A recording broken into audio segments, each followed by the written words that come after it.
इसमें से कतई भी कोताही ना बरतें। उनको बताया गया है, इंस्ट्रक्शंस दी गई हैं, अगर बरतेंगे तो will be ruthless in dealing.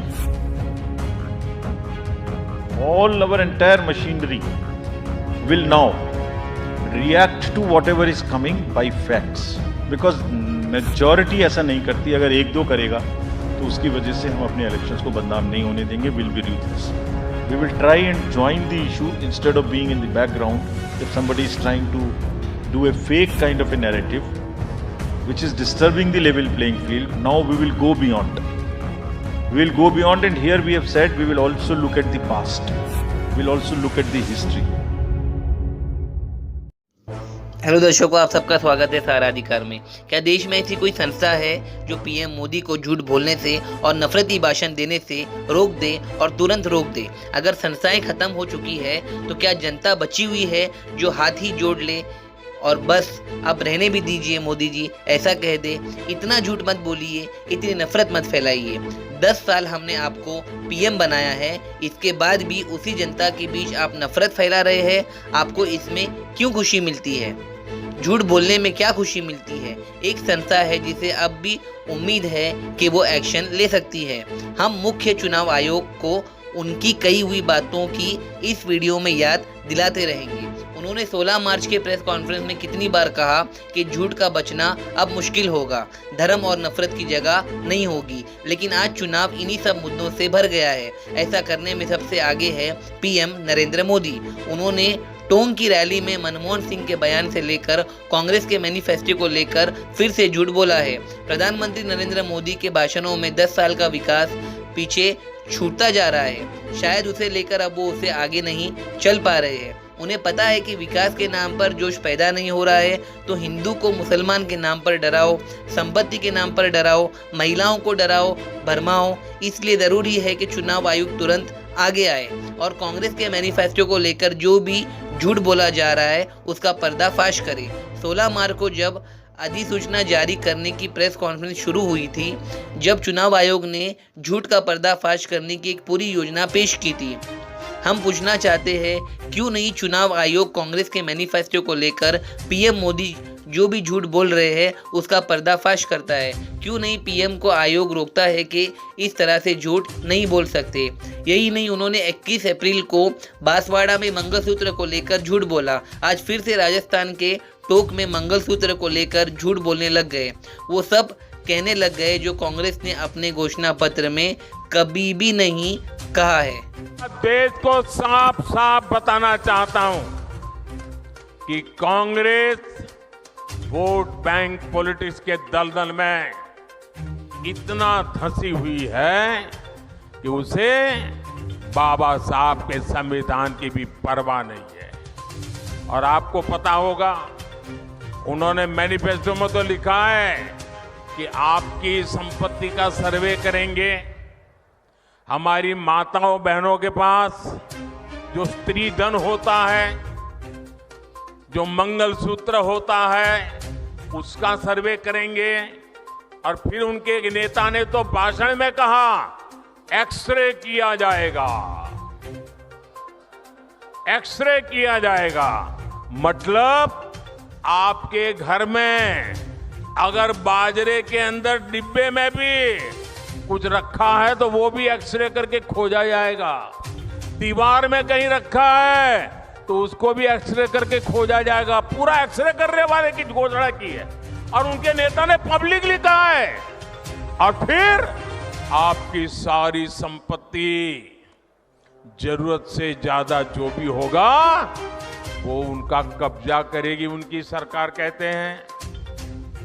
और फिर लोगों को बांट देंगे। अगर आपके पास 2 घर है, यहां गांव में घर है और बच्चों के लिए आपने जयपुर जोधपुर में अगर एक छोटा फ्लैट ले लिया है तो एक्सरे करेंगे कि भाई 2 घर है, एक वापस दो, सरकार को दे दो। बताइए, आपको मंजूर है क्या? ये मंजूर है क्या? क्या स्त्री धन पर हाथ लगा सकते हैं क्या? क्या मंगलसूत्र पर हाथ लगा सकते हैं क्या? ये पंजे की ये ताकत, भाइयों बहनों, राजस्थान में से एक भी पंजा बचना नहीं चाहिए भाइयों। हम पीएम मोदी के वीडियो में निशान लगा दिया है कि कब कब और क्या क्या झूठ बोल रहे हैं। यही एक पत्रकार को करना चाहिए। जब देश के पीएम की बातें खतरनाक होने लग जाए, झूठी होने लग जाए, तो समय पर बता देना चाहिए, आगे आपकी मर्जी। कांग्रेस के मैनिफेस्टो में कहीं नहीं लिखा है कि किसी की संपत्ति का सर्वे होगा और आपके पास 2 फ्लैट है तो उसे लेकर बांट दिया जाएगा। ये सीधा सीधा लोगों के बीच झूठ फैलाना है। कांग्रेस ने यही लिखा है कि मोदी राज में सिर्फ 1% लोग ही अमीर हुए हैं। ऐसी नीति बनाई जाएगी जिसके बाकी लोगों की आर्थिक तरक्की हो।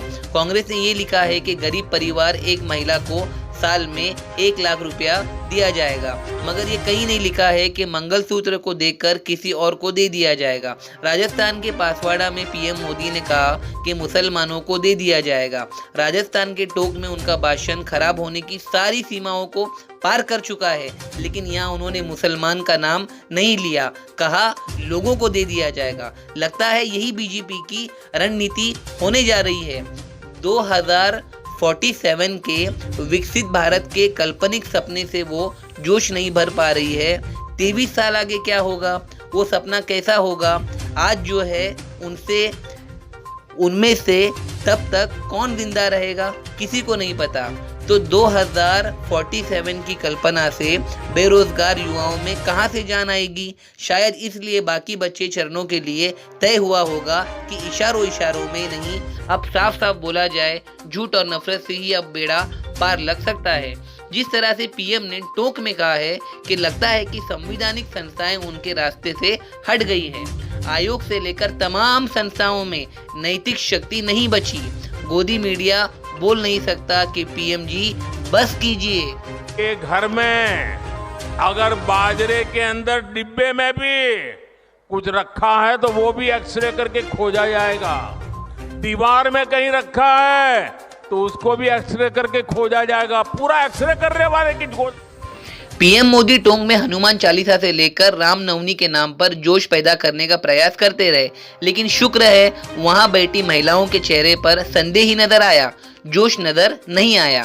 शायद उन्हें एहसास हो रहा होगा कि नफरत की आग में कोई जलेगा तो उनका ही बेटा या भतीजा होगा, नेताओं का कोई नहीं होगा। टोंक की रैली में आए मर्दों में भी जोश नहीं दिखाई दिया। उन्हें पता होगा कि आगे के जीवन रोजगार से कटेगा, ना कि मुसलमानों से नफरत करने से। झूठी बातों से कांग्रेस उनके घरों का सर्वे करेगी।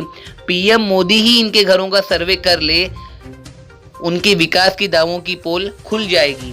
पूरी दुनिया में पीएम के भाषण की निंदा होने लगी है। बड़े बड़े अखबार, मीडिया संस्थान चिंता व्यक्त करने लगे हैं, चेतावनी जारी करने लगे हैं।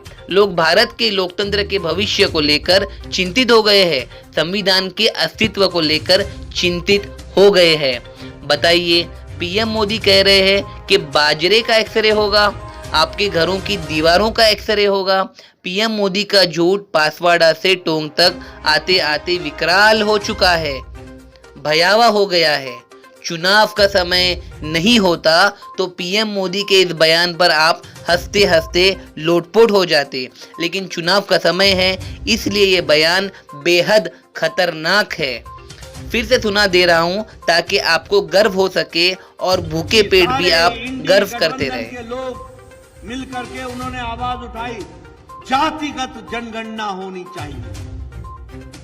भारतीय जनता पार्टी भी जातिगत जनगणना के विरोध में नहीं है, हम भी साथ हैं, लेकिन उनके जातिगत जनगणना का मकसद और मंसूबा जातियों में बांटने का था। और ऐसे में प्रधानमंत्री जी ने कहा कि हम ज्ञान को लेकर आगे चलते हैं, और ज्ञान का मतलब होता है जी फॉर गरीब, वाई फॉर युवा, A for.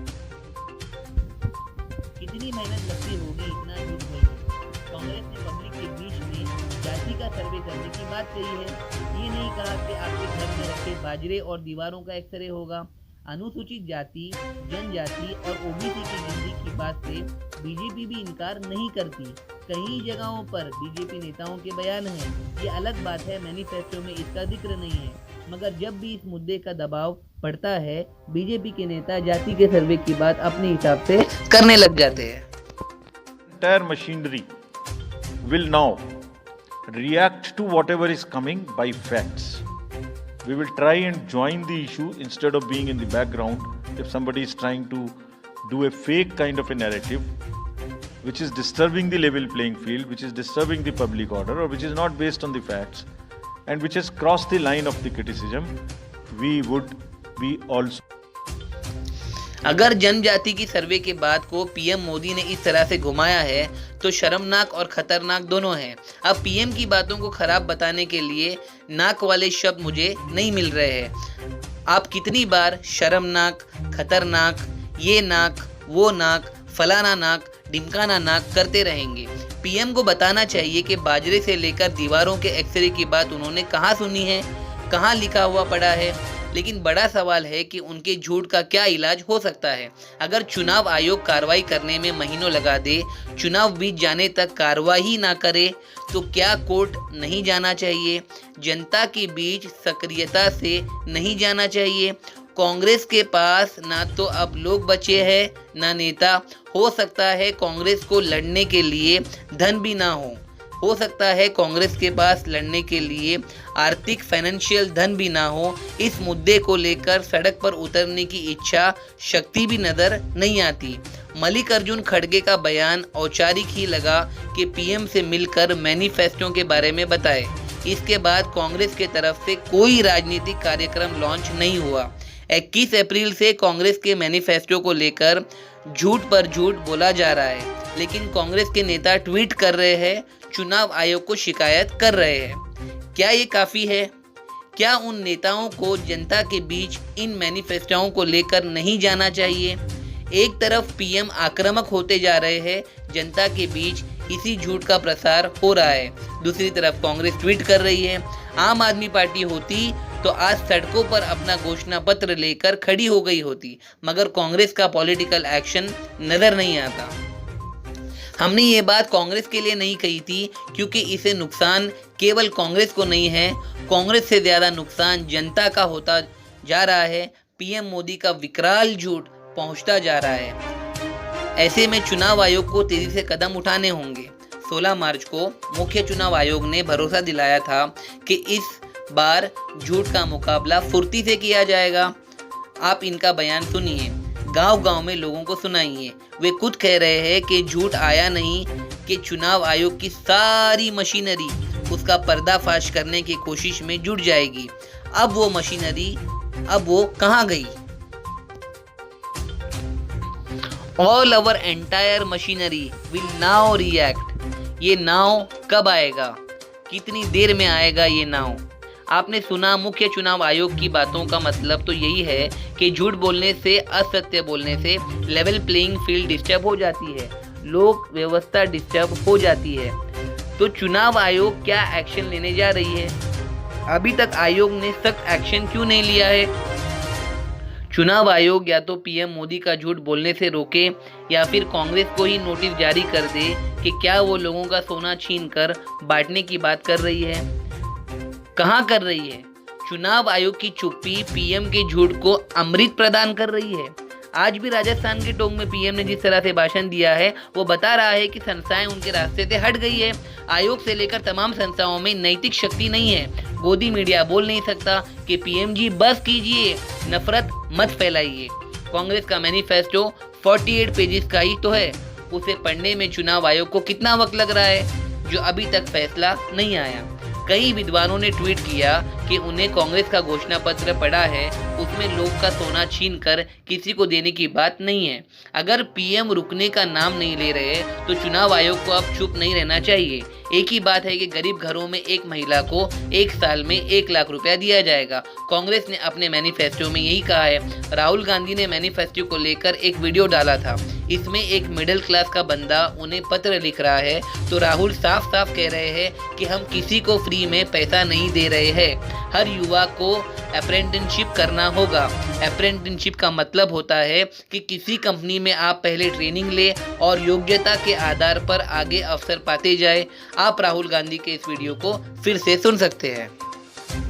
that we're going to be giving 1 lakh to every youngster. We middle class people are dying from all sides, sir. Giving money to the youth for free is very dangerous for the long term. Arshan, we're not giving money for free. हम एक apprenticeship का कानून बना रहे हैं. Apprenticeship की guarantee, apprenticeship का हक, जिससे हर युवा को apprenticeship करने की अपॉर्चुनिटी मिले. वो फ्री नहीं है, उसको काम करना पड़ेगा. 1 साल उसको काम करना पड़ेगा, उसमें ट्रेनिंग होगी उसकी, और 1 साल में उसको 1 लाख रुपए मिलेगा, मगर फ्री में उसको नहीं मिल रहा है. और ये एक प्रकार से इन हाउस ट्रेनिंग का तरीका है, स्किल बिल्डिंग का तरीका है, और ये लोग काम करेंगे, ये फ्री में नहीं है. तो आप घबराइए मत, फ्री में कुछ नहीं दिया जा रहा है. सबसे बड़े अरबपतियों का कर्जा माफ होता है तो कोई नहीं कहता, प्रेस में कोई नहीं कहता कि फ्री भी दिया. कहते हैं कि इकोनॉमिक ग्रोथ के लिए सपोर्ट किया है. तो जब किसान के लिए कांग्रेस की जो भी सफाई है वो लोगों तक तेजी से पहुंच नहीं पा रही है. पीएम मोदी कांग्रेस के मैनिफेस्टो को लेकर जो झूठ बोल रहे हैं वो हर जगह पहुंचा दिया गया होगा. कांग्रेस के नेताओं के खिलाफ आचार संहिता के उल्लंघन को लेकर 22 अप्रैल को कुल 17 शिकायतें की. इनमें से एक ये भी है कि राजस्थान में बीजेपी उम्मीदवार ओम प्रकाश की आईएएस बेटी चुनाव प्रचार में हिस्सा ले रही है. क्या इसमें भी कार्रवाई करने में वक्त लग सकता है? क्या ये आचार संहिता का उल्लंघन नहीं है अगर वो ऐसा कर रही है? संवैधानिक रूप से एक पुलिसमैन बनाया है, संरक्षक बनाया है इस पर्टिकुलर क्षेत्र का, अधिकार क्षेत्र का, वो तुरंत ठोस, सही और स्पष्ट एक्शन ले, क्योंकि ये हमारे संविधान के सभी आत्मा के जितने भी प्रावधान हैं उनके बारे में है. सबसे पहले है हमारी कंप्लेंट नंबर 17. इस देश के, और मैं बहुत आदर के साथ कहता हूँ, हमारे प्रधानमंत्री भी हैं, इस देश के प्रधानमंत्री हैं, और मैं वास्तव में उनका आदर करता हूँ क्योंकि बहुत मुखर वक्ता हैं, प्रखर वक्ता हैं. मैं हाथ जोड़ के उनसे कहूँगा कि उन्होंने इस प्रकार का वक्तव्य कैसे दिया, नहीं देना चाहिए, और चुनाव आयोग को इसके ऊपर तुरंत एक्शन लेना चाहिए. मैं इसको भद्दा मानता हूँ, मैं इसको दोहराऊंगा नहीं, लेकिन इसके 4-5 तत्व आपको याद दिलाऊंगा जिसको हमने पूरी तरह से चुनाव आयोग के सामने रखा. इसमें एक समुदाय एक धर्म का स्पष्ट नाम के साथ विवरण है, स्पष्ट नाम के साथ. नंबर 2, ये बड़े स्पष्ट रूप से कहा गया है कि वो समुदाय इस देश की अल्प रिसोर्सेज को हड़प सकता है, हड़प लेगा, कांग्रेस उनको दे देगी इस प्रकार के अल्प रिसोर्सेज, उस समुदाय, उस धर्म को. नंबर 3, उस समुदाय और उस धर्म को घुसपैठियों के साथ बराबर में जोड़ा गया है. ये बड़े स्पष्ट शब्द है, प्रकाशित शब्द हैं, आपके सब चैनल्स पे हैं, आपके सब प्रकाशन में हैं. नंबर 4, ये कहा गया है कि इसका आघात भारत के हिंदू धर्म के कई जो बहुत स्थापित सिंबल्स हैं, मंगलसूत्र एक उदाहरण है, उस पर आघात हो सकता है. मैं वापस हाथ जोड़कर कहूँगा कि इतने बड़े ओहदे के चीफ एग्जीक्यूटिव इस देश के माननीय प्रधानमंत्री, हम सबके प्रधानमंत्री, उन्होंने सीधा उल्लंघन किया है, सीधा उल्लंघन किया है 123, जो किसी रूप से धर्म के आधार पर कोई वक्तव्य अलाउ नहीं करता है चुनाव के वक्त. नंबर 2, चुनाव आयोग के बारंबार सर्कुलर्स का उल्लंघन है. उसका आखिरी सर्कुलर 2024 का, वो भी ये कहता है कि किसी रूप से परोक्ष हो या सीधा हो, आप धर्म के आधार पे ऐसा कोई आक्षेप या एक संकेतात्मक रूप से भी, या तो सीधा है, नहीं कर सकते. नंबर 3, उन्होंने भारतीय संविधान की अस्मिता पे आघात किया है. ये सभी हमारे बाकी 15 या 14 कंप्लेंट्स के साथ विवरण किया है, लिखित दिया है, कंप्लेंट दी है, प्रावधान दिए हैं, फोटोग्राफ दिए हैं, याचिकाएं दी हैं. और उसके बाद अब हम समझते हैं कि ट्रायल पे न ये लोग हैं न. वक्त बहुत कम है. जिस तरह चुनाव हो रहे हैं लगता नहीं कि लेवल प्ले पर कुछ बचा है. राज्यसभा सांसद और वकील कपिल सिब्बल ने कहा कि चुनाव आयुक्तों को नहीं भूलना चाहिए कि उन्होंने संविधान की शपथ ली है. अगर वो शपथ को ही भूल जाएंगे तो देश के लिए अच्छा नहीं होगा. पूछना चाहता हूँ वो ये है चुनाव आयोग से कि आपने तुरंत कोई कदम नहीं उठाया। क्यों नहीं उठाया? ये जो भाषण है इसकी आपको निंदा करनी चाहिए, मोदी जी को नोटिस देना चाहिए, चैनल्स को आदेश देना चाहिए कि यह भाषण दोहराया ना जाए। आपको पीनल कोड की धारा 153A में मुकदमा दर्ज करना चाहिए, क्योंकि चुनाव आयोग न भूल जाए कि उसने संविधान की शपथ ली है और उस अगर शपथ का वो उल्लंघन करेंगे और भेदभाव के साथ ऐसे भाषणों का साथ देंगे तो ये ना तो चुनाव आयोग के लिए ना देश के लिए ठीक है।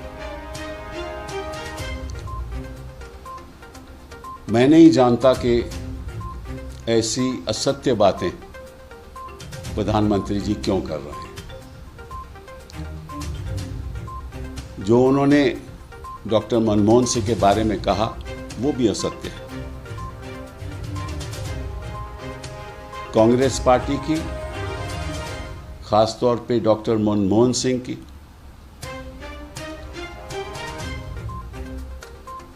कभी भी ये मंशा नहीं रही कि देश की संपत्ति किसी एक वर्ग को जाए, एक संप्रदाय को जाए। मीडिया भूल गया उनकी चुनाव आयोग का प्रेस कॉन्फ्रेंस। पास होने की जिम्मेदारी चुनाव आयोग की है।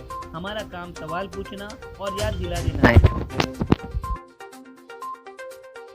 पॉलिटिकल अपने जितने भी हमारे चुनाव कराने कर्मी जाएंगे उनसे मैं फिर से एक बार अपील करना चाहता हूँ, आज सुन रहे होंगे कहीं ना कहीं, कि लेवल प्लेइंग फील्ड प्रोवाइड करना उनका परम धर्म है। इसमें से कतई भी कोताही ना बरतें। उनको बताया गया है, इंस्ट्रक्शंस दी गई हैं, अगर बरतेंगे तो will be ruthless in dealing, because majority ऐसा नहीं करती। अगर एक दो करेगा तो उसकी वजह से हम अपने इलेक्शंस को बदनाम नहीं होने देंगे। विल बी रूथलेस होने का ये संदेश चुनाव आयोग क्या खुद ही बोल गया? पीएम मोदी से लेकर बीजेपी के दूसरे नेताओं पर आयोग कठोरता से कार्रवाई क्यों नहीं करता है? बिहार के बेगूसराय से बीजेपी उम्मीदवार गिरिराज सिंह खुलकर बोल रहे हैं कि पाकिस्तान परस्त और देशद्रोहियों का वोट नहीं लेंगे, भले चुनाव हार जाए। यही नहीं, गिरिराज सिंह के खिलाफ चुनाव आयोग से शिकायत की गई तो वो मीडिया में आके कह रहे हैं जो कहा है उस पर कायम है, यानी उन्हें किसी प्रकार का भय नहीं है, अफसोस नहीं है कि आयोग नाम की कोई चीज़ है, उनके खिलाफ कार्रवाई हो सकती है। ऐसा ही बयान मेनका गांधी ने दिया था कि वो चुनाव जीत रही है, अगर मुसलमान वोट नहीं देंगे तो कल आपको मेरी ज़रूरत पड़ेगी, तो नींव डालने का वक्त यही है। उन्होंने कह दिया था कि अगर वोट कम मिला तो लोगों के साथ वही होगा जो उनके यानी मेनका गांधी के साथ हुआ है। इस बयान पर चुनाव आयोग ने इन्हें नोटिस भेजा था। गिरिराज सिंह के खिलाफ कार्रवाई क्यों नहीं हो रही है? जो देशद्रोही हो,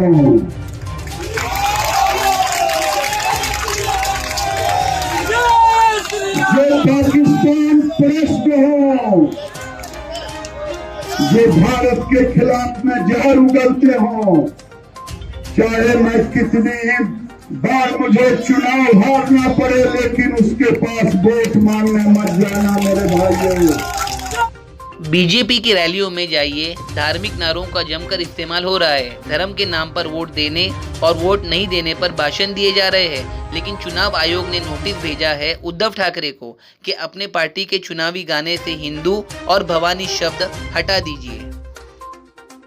उद्धव ठाकरे ने हटाने से इनकार कर दिया है और चुनौती दी है पहले बीजेपी के खिलाफ कार्रवाई हो, मोदी शाह के खिलाफ एक्शन लिया जाए। लेकिन पासवाड़ा की रैली पर पीएम के भाषण पर आयोग के प्रवक्ता ने कहा हम कमेंट नहीं करेंगे। उद्धव ठाकरे तो अपने प्रेस कॉन्फ्रेंस में बाकायदा मोदी और शाह के बयान को दिखा रहे हैं, पूछ रहे थे कि इनके खिलाफ कार्रवाई क्यों नहीं हुई। उद्धव ठाकरे ने अपने प्रेस कॉन्फ्रेंस में मध्य प्रदेश चुनाव विधानसभा चुनावों के दौरान मोदी और शाह द्वारा दिए गए बयान चलाए। एक बयान में मोदी कह रहे हैं कि बटन दबाओ तो जय बजरंगबली कहकर दबाओ। शाह कह रहे हैं कि अगर सरकार बन गई तो पूरे राज्य के लोगों को मुफ्त राम लल्ला के दर्शन करवाएंगे। आयोग को कोई एक्शन लेना चाहिए था, आयोग को एक्शन लेना चाहिए था। यही बता देना चाहिए कि पीएम ने राजस्थान की रैली में जो कहा है वो नफरत की श्रेणी में आता है या नहीं, झूठ की श्रेणी में आता है या नहीं। आयोग को देश के नागरिकों से पीएम के खिलाफ 20,000 से अधिक शिकायतें प्राप्त हो चुकी है। क्या ऐसी एक तरफा कार्रवाई लेवल प्लेइंग फील्ड बना सकती है? पीएम ने 6 अप्रैल को सहारनपुर से मुस्लिम लीग वाली बात कही। 8 अप्रैल को कांग्रेस ने इस बयान को लेकर चुनाव आयोग से शिकायत की। आज तक देश को पता नहीं चुनाव आयोग ने इसे झूठ माना है या नहीं। कांग्रेस का मैनिफेस्टो 48 पेजेस का है, इसे पढ़ने में कितना वक्त लगेगा, लेकिन 8 अप्रैल से 23 अप्रैल आ गया, कांग्रेस के मैनिफेस्टो में हिंदू मुसलमान का नाम तक नहीं है। अब कांग्रेस के मैनिफेस्टो को लेकर नया झूठ गढ़ दिया गया है कि कांग्रेस माताओं और बहनों के मंगलसूत्र को लेकर मुसलमानों में बांट देगी, कांग्रेस संपत्ति बांट देगी। ऐसा कैसे कर सकती है? मैनिफेस्टो में जो लिखा है हम आपको पढ़कर बता देते हैं। कांग्रेस नीतियों में उपयुक्त बदलाव, धन और आय के मामले में बढ़ती असमानता का समाधान करेगी। पेज 6 पर लिखा है कि अनुसूचित जाति, अनुसूचित जनजाति और पिछड़ा वर्ग देश के आबादी का लगभग 70% है, लेकिन अच्छी नौकरियां, अच्छे व्यवसायों, ऊंचे पद पर उनकी भागीदारी बहुत कम है। किसी भी आधुनिक समाज में जन्म के आधार पर इस तरह की असमानता, भेदभाव और अवसर की कमी बर्दाश्त नहीं होनी चाहिए। कांग्रेस पार्टी ऐतिहासिक असमानताओं की इस खाई को निम्न कार्यक्रमों के माध्यम से बांटेगी। कांग्रेस राष्ट्रव्यापी आर्थिक, सामाजिक, जाति जनगणना करवाएगी। इसके माध्यम से कांग्रेस जातियों, उपजातियों और उनकी आर्थिक, सामाजिक स्थिति का पता लगाएगी। जनगणना से प्राप्त आंकड़ों के आधार पर कांग्रेस उनकी स्थिति में सुधार के लिए सकारात्मक कदम उठाएगी। इसके अलावा अल्पसंख्यक खंड में ये भी है कि कांग्रेस ये सुनिश्चित करेगी कि अल्पसंख्यकों को शिक्षा, स्वास्थ्य देखभाल, सरकारी नौकरी, लोक निर्माण, अनुबंध कौशल विकास, खेल और सांस्कृतिक गतिविधियों में बिना किसी भेदभाव के अवसर देगी। तो आपने सुना, क्या इस तरह की बातों में कुछ भी ऐसा है जो पीएम कह रहे हैं? धर्म के नाम पर, झूठ के नाम पर, नफरत के नाम पर अगर ये चुनाव हो रहा है तो दुख की बात है। चुनाव आयोग को मिसाल पेश करनी चाहिए, इस पर रोक लगनी चाहिए।